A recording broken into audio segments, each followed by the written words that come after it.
The ABB ACS800-01-0105 is a 480 volts of electric current 90 kilowatt motor control used for the HVAC system on a ship.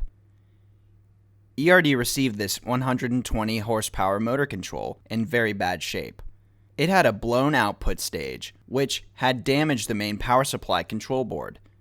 We replaced the entire output stage and found a new control board to replace the burn board, and as can be seen in the video, the motor control tested perfect on our test motor.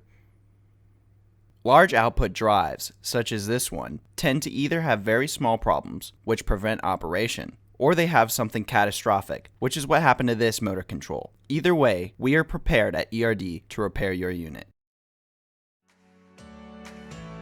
Thanks for checking out the video. Subscribe to ERD TV for more videos of our repairs.